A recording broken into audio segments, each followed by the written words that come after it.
Hello everyone, welcome, and this is the first how to play / gameplay video of Fields of War. Now what I've done to try to show people how to play and also to give a video because people have asked is I've just kind of went through a couple different ways and I decided this is the best way. I'm recording myself playing a game and I'm going to go through basically each step that I'm doing as I'm playing it. So essentially I'm just doing a voiceover of a gameplay. Now, I understand that my camera is a little blurrier than I expected, so what I'm doing is I should be able to put up the cards that I'm playing and some of the extra stuff up as I'm doing those so you can see what's going on there. So let's get started. Alright, first thing when you get a game set up is you're going to have your board set up. It's pretty straightforward. Each person lays their mat down across from their opponent.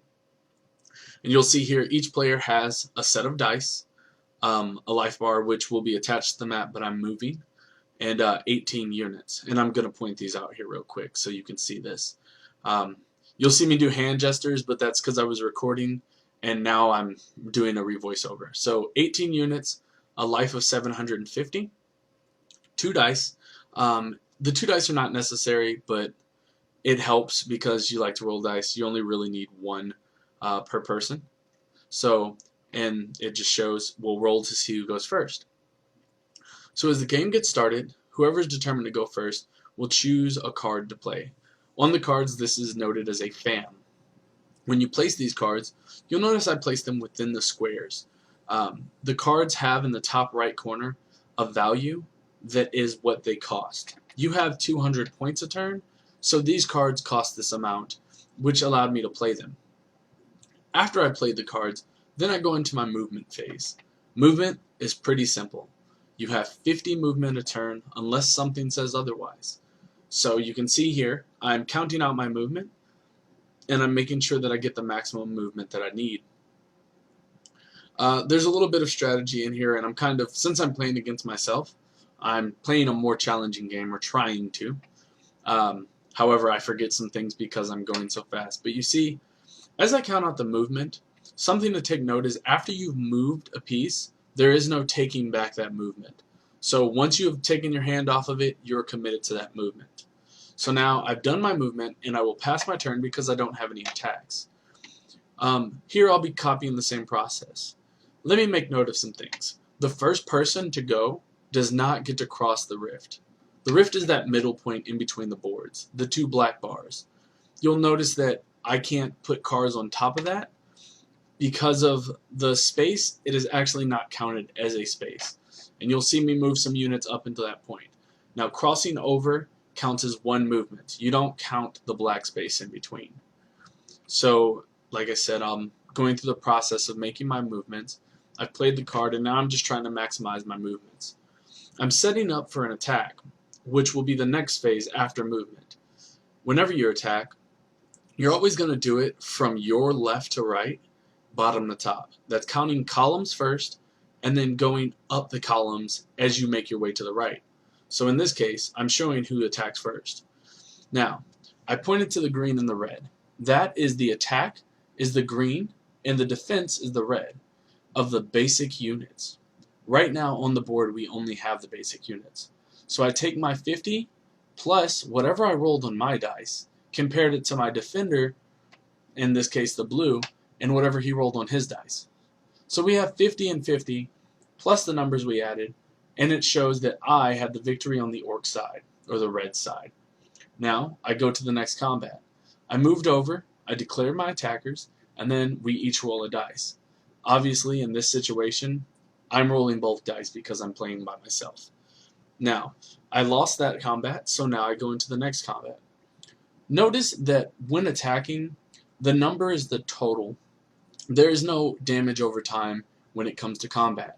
It's attack versus defense plus whatever you roll on the die and anything that you have on the board. One of the cards on the blue side allows me to have a higher defense when I'm playing blue. And now I've played a card on my opponent's side of the board.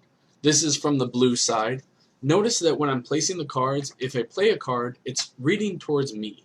In this case, since I played for the blue player, the card read towards that player. And the only reason that I could place that card on their side of the board was because of the card I had played early in the game, the bridge. That allows me to do that. Otherwise, you're not able to place cards on your opponent's side of the board. This is something to keep in mind when playing. Now I'm doing the movement phase again, and the turns continuously go like this. You place your cards, you do your movement, and then you set up, and then you do your attack. And your attack goes from your left to right, your bottom to top. Some fun side notes for the combat methods and how things work as far as placement and such. When you're fighting a person or another character, you roll the dice against that person.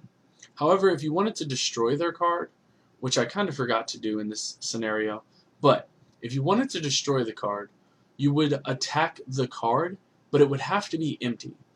And that would be, notice how I have red guys on top of the card. My blue guys cannot attack that card, but they do have a range, so they're allowed to attack those red characters. The blue guys gain their range from the card they're on top of. I'll show it here on the screen. Now, I'm counting to make sure I can attack, and I'm showing here that the range is within these two, on the blue and the red. They're both within range of each other, so whoever loses dies. However, if I do the attack when I have range and the other person doesn't have range, even if the defender wins, he would not, if the defender wins, he does not destroy the enemy unit. This is because he does not have the range to fight back. So you can see here that I'm now placing 2 new units on the board. This card allows me to summon new guys. Now I made a mistake here because I didn't count properly, and I'll correct that in a second. But this card allows me to summon guys by pain. The card that I tried to play allows me to summon guys as soon as I play it. The 2 cards are very much different, and you'll see that when you read the cards. However, I miscalculated, and I don't have enough points to do this, so I have to take it back. So you'll see me correcting this. And I tried to move my big guy back, but again, I made the mistake. I had already placed those guys, so that move has already been done. So I have to take the entire card back on these others. And I accept that, but while playing myself, trying to be instructive, I made mistakes. So each card has a different thing that they do, and there's a lot of cards. So I'm not going to go through what every single card does, but I am trying to give you the idea of how to play the game. And it's very, very simple, even though it looks kind of complex as you get into it. You spend your points to buy cards, then you make your movements, and then you do your attack. That's the simplicity of the game. Now there is a lot more to it as far as like what each card does, and then what your abilities do. Your abilities are in the bottom left corner on your mat. In this case we have Blood Orcs into Djinns Fallen or Chosen, also referred to as humans a lot. The humans have the ability to revive units and bring them back into the game. The Blood Orcs have the ability to use those dead guys to add to their attack, which I think will happen here in a second. Every faction that we have in the game has this unique ability that separates it from the others. You'll also notice as I'm getting set up on the board, I have cards that are both blue and red. Those cards can be used for either or faction. In this case, a human or an orc could use that card to play it. So that shows that we don't have a limitation to a specific color. There are some cards that will cross over between factions. And this is just to give you some insight on that. Now, here I go again, totaling my attack and showing that blue has defense a little bit more because of their card. And I'm attacking, and it shows that I have less attack. So I'm removing one of those red units to give myself a bonus so I can destroy that unit. The ability for the orcs allows it to do it in combat at any time. However, that ability can only be used for the basic units. These basic units are these blue and red gems that we started the game with. The yellows are specialty units. They're summoned after the game is started. And that just gives you some insight on the game. Now, I'm pretty much wrapping this up because I gave you the basic of play. If you would like to know more combat tricks or see some more in-depth videos, just let me know and I'll be more than happy to make them.